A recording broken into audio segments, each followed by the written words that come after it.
오늘은 데살로니가후서 3장 1절로부터 5절까지 말씀을 보면 초대교회 사도들이 초대교회 성도들에게 당부한 내용이 있습니다.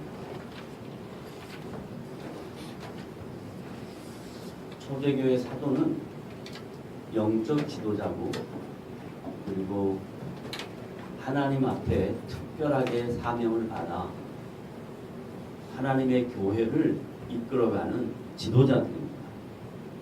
그런데 지도자들이 당신에게 맡겨진 일을 감당할 때 자기들의 힘으로 하지 아니하고, 자기들의 지혜로 하지 아니하고, 자기들의 능력으로 하지 아니하고,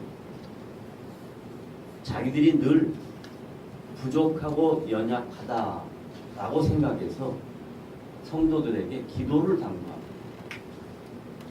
기도를 당부한다는 것은 정신적인 위로나 또 자기에게 주어진 역할에 대한 부담감을 덜기 위한 수단으로 기도 부탁하는 게 아닙니다. 기도를 부탁한다라는 말을 다른 말로 바꾸면 하나님을 절대적으로 의지하고 신뢰하고 싶다. 하나님을 절대적으로 의지하고 신뢰하고 싶다.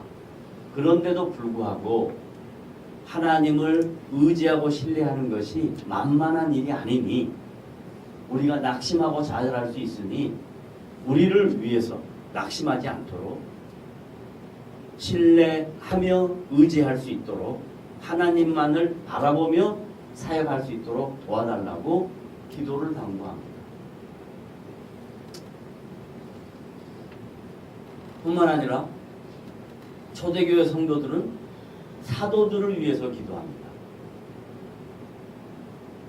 사도들의 삶에 물질의 축복과 육신적인 모든 일의 잘됨을 위해서 당연히 기도해야 되겠지만, 그런 것은 어떤 믿음으로 하나님 앞에 나아가냐면, 하나님이 친히 말씀하신 것처럼 공중에 나는 새를 보라, 들의 백합화를 보라, 내가 먹이고 입히시거든 하물며 너일까 보냐 하는 예수님의 말씀을 사도들은 믿는 겁니다. 그러니까 초대교회 성도들의 삶에 경제적인 문제, 육신의 모든 것들, 필요, 이런 것들보다도 그들의 영적 성장을 위해서 기도합니다. 그 영적 성장이란 아무래도 성도는 사도들보다 하나님을 신뢰하고 의지하는 면이 약할 수 있습니다. 왜냐하면 세상에 나가서 맨날 세상 속에서 살거든요. 초대교회 성도들이. 사도는 그래도 맡겨진 일을 감당해야 되니까 그 사역을 위해서 열심히 하다 보니까 세상 속에 들어가 사는 일이 적습니다. 그래서 사도들이 성도들의 믿음의 성숙을 위하여, 믿음의 성장을 위하여 기도하는 겁니다. 그래서 쌍방이 같이 기도하는 거예요. 쌍방이. 그래서 신앙 공동체란 일방적이지 않고 신앙 공동체는 쌍방적이다라는 거예요. 성도는 목회자를 위하여, 목회자는 성도를 위하여. 다른 거 하지 않고요. 서로 기도하는 거예요. 성령 안에서 무시로 기도하는 거예요. 따라합니다. 영적 지도자와 성도들은 서로 쌍방을 위하여 하나님을 신뢰하며 의지하도록 기도에 열심히 해야 한다. 우리가 이렇게 하잖아요. 교회에서 보편적으로 기도하자 그러면 시간을 정해놓고 기도하고, 또 하루에 몇 번 기도하고 뭐하고, 그래서 기도 제목 다 가지고 이렇게 낱낱이 서로 나누고 그걸 위해서 기도하고 합니다. 그거 기회예요. 그런데 성경에서 가르치는 쌍방적인 영적 지도자인 사도가 성도를 위하여 기도하는 것과 성도가 사도를 위하여 기도하는 것을 오늘 본문에서 정확하게 묘사해놨습니다. 어떻게 묘사했냐? 먼저 성도가 사도를 위해서 기도해야 될 것. 사도들이 해야 될 일이 뭐냐면 하나님의 말씀 전하는 일을 위해서 부름받았거든요. 그러니까 사도들에게 가장 중요한 건 뭘까요? 말씀을 바르게 증거해야 될 일이 있어요. 말씀을 바르게 가르쳐야 될 책임이 있어요. 그러니까 성도들이 사도들을 위해서 기도하는 것은 다른 거 없어요. 하나님이 세우신 영적 지도자가 하나님의 말씀을 바르게 증거할 수 있도록, 하나님의 말씀을 바르게 가르칠 수 있도록 기도합니다.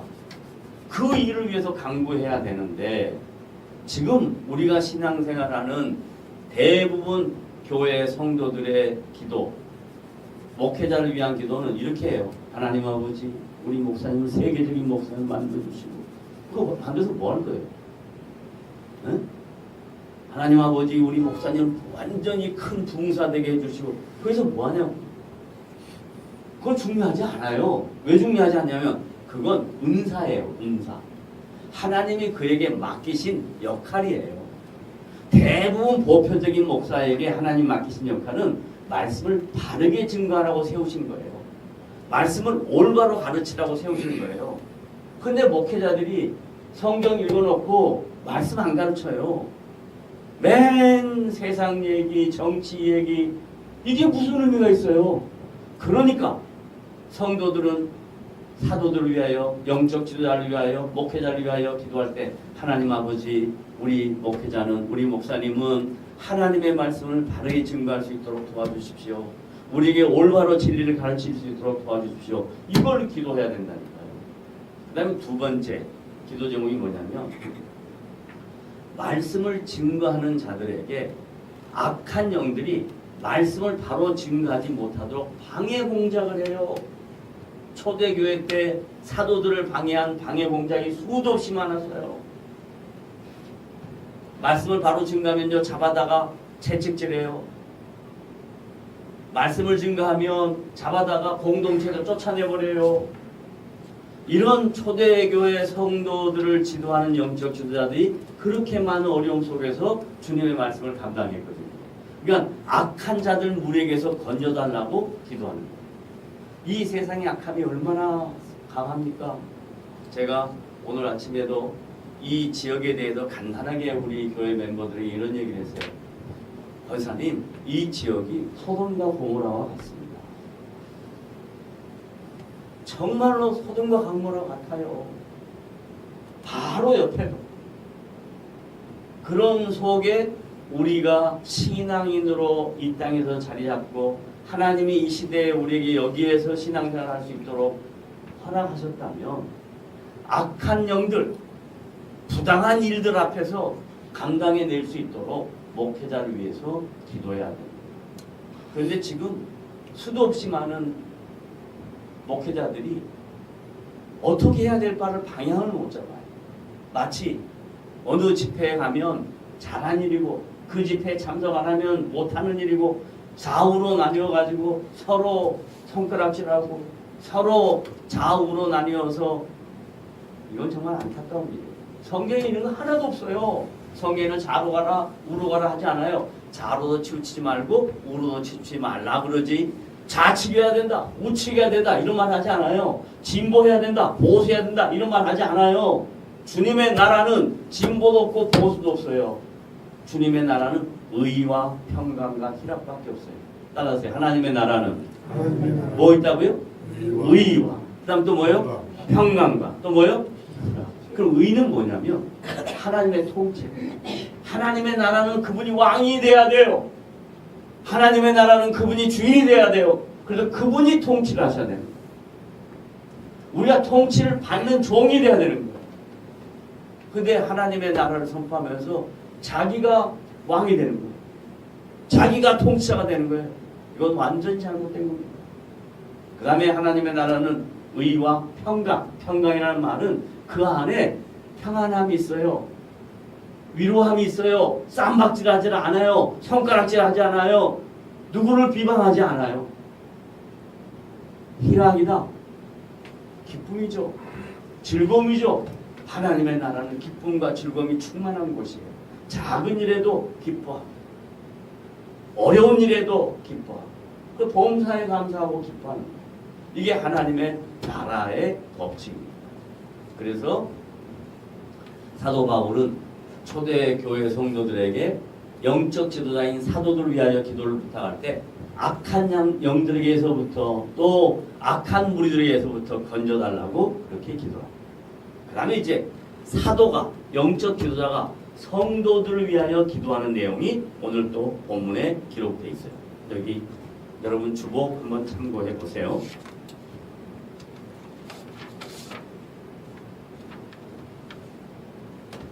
이제 성도들을 위한 기도의 핵심은 사도들이 영적 지도자들이 목회자들이 성도들을 위하여 기도하는 핵심은 다 같이 읽어봐요. 시작. 주님은 미쁘신 분임을 강조해야 합니다. 주님이 어떤 분이라고요? 미쁘신 분이다. 미쁘다 이 말은 약속을 지키신다. 저는요 신앙생활하면서 주님이 약속을 지키신다 이 말을 가면 갈수록 더 확신이 생겨요. 신앙생활을 더 오래 하면 할수록 이 주님의 신실하신 약속을 지키신 분이라는 것이 더 확실해져요. 더 분명해져요. 그래, 이게 주님의 뜻이라면 언젠가는 이루어지겠지. 따라하세요. 주님의 뜻이면 언젠가는 어떻게 된다고요? 이루어진다. 그런데 시간이 걸리니까 우리는 대부분 어떻게 해요? 낙심하지. 그리고 좌절하지 마. 그래서 뭐라고 해야? 누가복음 11장에 기도할 때 어떻게 하지 말라? 낙심하지 말라. 좌절하지 말라. 낙심하지 말고 좌절하지 말고 주님은 미쁘신 분임을 믿고 끝까지 기다리고 참고 견디고 기도하는 것이다. 이게 지금 사도가 영적 지도자가 목회자가 성도들 위하여 기도해야 될 일이에요. 주님은 미쁘신 분입니다. 다 같이 따라합니다. 시작. 주님은 미쁘신 분입니다. 주님은 약속을 지키시는 분입니다. 이걸 가르쳐주기 위해서 첫 번째 기도예요. 그 다음에 두 번째, 또한 성도들을 굳건하게 하고 악한 자들로부터 지켜주신다는 것을 강조해요. 성도들이 약해요. 신앙생활하는 주님의 백성들이 연약해요. 그래서 우리를 뭐라고 이야기하냐면 질긋이라고 이야기합니다. 뭐라 그런다고요? 질긋. 질긋은 어떤 거예요? 질긋은 뭐예요? 잘 깨지는 거예요. 잘 깨지는 거예요. 잘 깨지는 거예요. 또 잘 상처를 받는 거예요. 그래서 여러분 이 그릇을 만들 때 도공이 잘 만들다가 잘못하면 어떻게 해요? 다시 없애버리고 다시 하잖아요. 하나님이 우리를 만들어 갈 때요. 마치 도공이 그릇을 만드는 것처럼 만들어가는 과정마다 스크래치가 생기고 문제가 생기고 어려움이 있어요. 그런데 나중에 보면 궁극적으로 마지막에는 꼭 도공이 아름다운 자기를 만들어내는 것처럼 하나님이 여러분들을 만들어 가십니다. 아름답게 만들어 가십니다. 하나님이 여러분들의 인생 속에서 하나님의 백성답게 살아갈 수 있도록 여러분을 빚어가고 있어요. 그래서 깨질 때 낙심하지 말아요. 또 나에게 여러 가지 문제, 인생의 스크래치가 날 때 두려워하지 마세요. 왜? 우리는 완전한 사람이 아니에요. 우리는 완벽한 사람이 아니에요. 깨질 수도 있고 스크래치가 날 수도 있고 문제가 생길 수도 있어요. 그럴 때 다시 주님 바랍니다. 주님 다시 만들어줄 줄로 믿습니다. 주님이 나를 굳건하게 하는 과정인 줄로 믿습니다. 나를 굳건하게 만드실 주님을 기대합니다. 따라합니다. 나를 굳건하게 만드실 주님을 뭐합니다? 기대합니다. 자, 그 다음에 이제 사도도 그렇고 성도도 그렇고 그러면 기독교인의 신앙의 본질이 믿음이라는 건 뭐냐? 믿음이라는 건 뭐냐? 믿음에 대하여 사도 바울이 이야기하는 것과 사도 야고보가 이야기하는 것과 좀 상충되는 것처럼 생각이 돼요. 바울은 뭐라고 이야기하냐면 믿음은 하나님이 은혜로 주신 선물, 그 선물의 축복의 결과가 믿음이다. 이렇게 해요. 이건 왜 그랬냐면 유대인들 구약의 언약 백성들은 믿음을 자기들이 만든 율법을 지키는 것을 믿음이라고 생각했어요. 율법을 잘 지켜야 내가 믿음 있는 사람이라 이렇게 자기를 평가하고 남을 비판하고 정죄하고 그랬어요. 근데 바울은 복음은 율법을 잘 지켜서 믿음이라고 하지 않는다. 율법을 잘 지켜서 구원을 받는다고 하지 않는다. 기독교에서 믿음은 하나님이 은혜로 주신 선물이다. 이걸 얘기합니다. 따라하세요. 하나님이 뭘로? 은혜로 주신 선물의 결과가 믿음이다. 이렇게. 그러니까 내가 뭘 한 게 아무것도 없어요. 하나님이 주신 선물일 뿐이에요. 그걸 바울은 강조했어요. 왜? 유대인들 때문에. 그런데 사도 야고보는 이 믿음이 하나님이 공짜로 주신 선물이라고 하니까 그냥 이 믿음을 너무 쉽게 생각하는 거예요.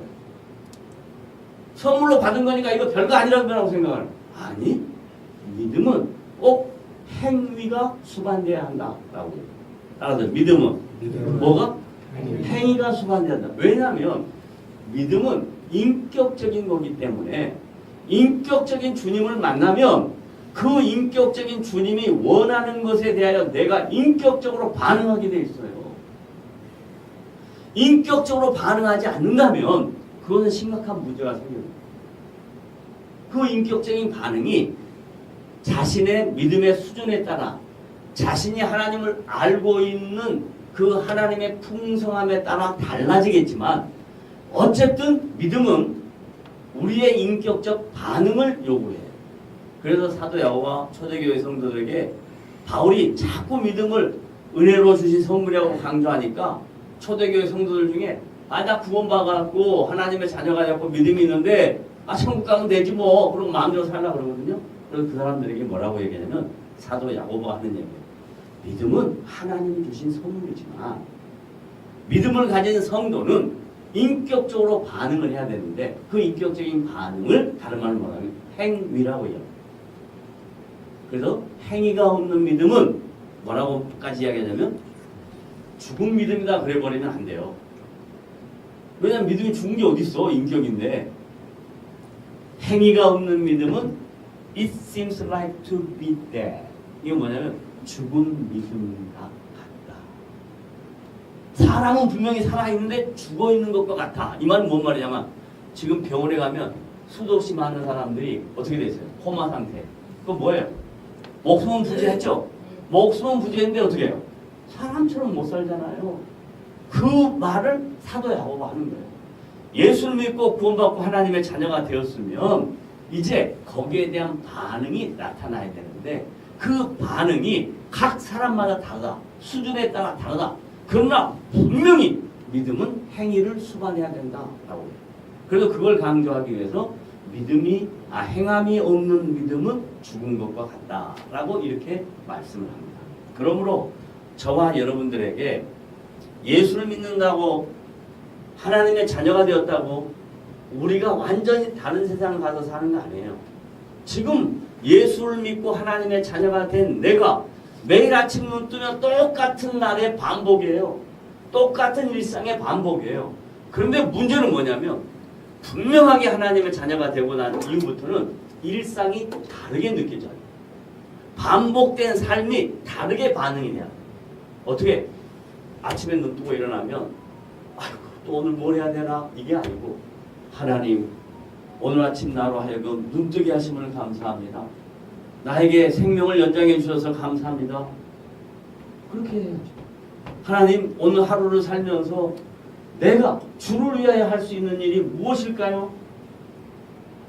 나를 만나는 사람들에게 내가 어떻게 선한 영향력을 끼칠까요? 나를 통해서 많은 사람들이 주님과 알아갈 수 있도록 도와주세요. 이런 것들이 바로 오늘 하루를 행위 있는 믿음으로 살려고 하는 성도들의 몸부림인 거예요. 근데 세상 사람들처럼 똑같이 오늘도 하루 시작됐네. 오늘 어떻게 살아야 되지? 또 오늘 이 돈을 어떻게 바꿔야지? 이 돈 없으면 어떻게 살아야지? 맨 이러고 있으면 그건 하나님의 백성의 모습이야. 비록 어렵다 할지라도 몸이 불편하다 할지라도 나이가 들어간다 할지라도 하나님 오늘 내가 숨 쉴 수 있어서 감사하고 오늘 내가 행동할 수 있어서 감사하고 하나님 오늘 내가 하나님의 나라를 위하여 한 걸음 한 걸음 나아갈 수 있어서 감사합니다. 이런 마음으로 사는 것이 행위가 수반되는 믿음인 것을 믿으시면 아멘. 아멘. 그래서 사도 야고보는 우리에게 행위 있는 믿음이 되기를 요구합니다. 그리고 이제 마지막으로 성도나 사도가 둘 다 이 땅에 살면서 절대 잊지 말아야 할 것 딱 두 가지를 설명해요. 고린도전서 13장에서는 13장 무엇과 무엇은 뭐라? 믿음, 소망, 사랑 이 세 가지는 항상 있을 것인데 그 중에 제일은 뭐다? 사랑이라고 했잖아요. 그래서 세 개 중에서 가장 중요한 게 사랑이다. 이 말을 다른 말로 바꾸면요. 오늘 데살로니가 교회 성도한테 뭐라고 이야기했냐면 하나님은 믿음, 소망 이 두 가지는 인간이 하나님을 향하여 바라보는 거고요. 사랑은 하나님의 본질이에요. 하나님 자체가 사랑이에요. 그래서 하나님은 사랑이시라. 다 같잖아. 하나는 뭐라? 사랑이시라. 하나님은 사랑이시라. 이거 하나로 끝나요. 그럼 믿음과 소망은 누가 가져요? 우리가 가는 거예요. 우리가. 그럼 믿음과 소망이 있는 사람은 어떻게 살아야 되냐? 그걸 데살로니가 교회 성도들에게 두 가지로 요약을 했어요. 잊지 말아야 할 것. 첫째, 하나님의 사랑. 이거 똑같아요. 하나님의 사랑. 그다음에 두 번째, 믿음과 소망은 뭘로 형성되느냐? 믿음과 소망의 삶은 어떻게 사느냐? 딱 한 가지예요. 또한 믿음은 행함이 수반되므로 주님의 명령을 지켜 첫째 뭐예요? 하나님의 사랑과 두 번째 뭐예요? 그리스도의 인내. 그리스도의 인내가 뭘까요? 그리스도의 인내 뭘까요? 주님이요 하나님의 아들이에요. 근데 하나님의 아들이 사람들한테 손가락질을 당해요. 비웃음을 당해요. 침뱉음을 당해요. 매를 맞아요. 끝까지 주님은 하나님의 아들이지만 인내로서 그 인내의 마지막은 뭐냐면 십자가예요. 십자가. 그러니까 우리에게도 요구되는 게 뭐냐? 믿음과 소망의 삶을 사는 성도의 가장 중요한 신앙적 가치는 인내다. 인내. 그 인내가 참자 이게 아니고요. 주님을 바라보자. 주님을 바라보자. 주님을 바라보자. 이게 믿음의 인내예요. 그래서 초대교회 성도들에게 사도 바울, 사도 야고보 믿음에 대하여 다른 관점에서 말한 것처럼 얘기했지만 둘 다 똑같은 거예요. 이걸 히브리서 13장에서 딱 한마디로 정해요. 믿음은 바라보는 것들의 실상이요 보이지 않는 것들의 증거다. 이렇게 딱 정리하고 그 다음에 13장에 와서 누구를 바라보라 그래요? 따라하세요. 믿음의 주요 온전케 하신 이인 예수를 바라보라. 그러니까 인내라는 건 누구를 바라보는 거라고요? 예수님을 바라보는 거예요. 세상에서 말하는 인내 참자 이거 아니에요. 반으로 찌르자 이거 아니에요. 주님을 바라. 마음속에 내 마음속에 주님을 바라. 그 주님을 바라보며 인내로 한 걸음 한 걸음 나아가기를 사도 바울이 데살로니가 교회 성도들에게 간곡하게 당부했던 내용이 오늘 말씀의 내용입니다. 그래서 데살로니가 후서 3장 시작 끝으로 이 말은 내가 정말로 이 말은 너희들한테 해주고 싶다 라는 의미로서 끝으로입니다. 이 끝으로가 저와 여러분들에게 하나님이 주시는 말씀으로 받아져서 우리도 그리스도의 인내에 동참하여 하나님을 기쁘시게 해드리는 복된 성도들이 다 돼야 될 줄로 믿으시면 아멘 합니다. 아멘 기도합시다.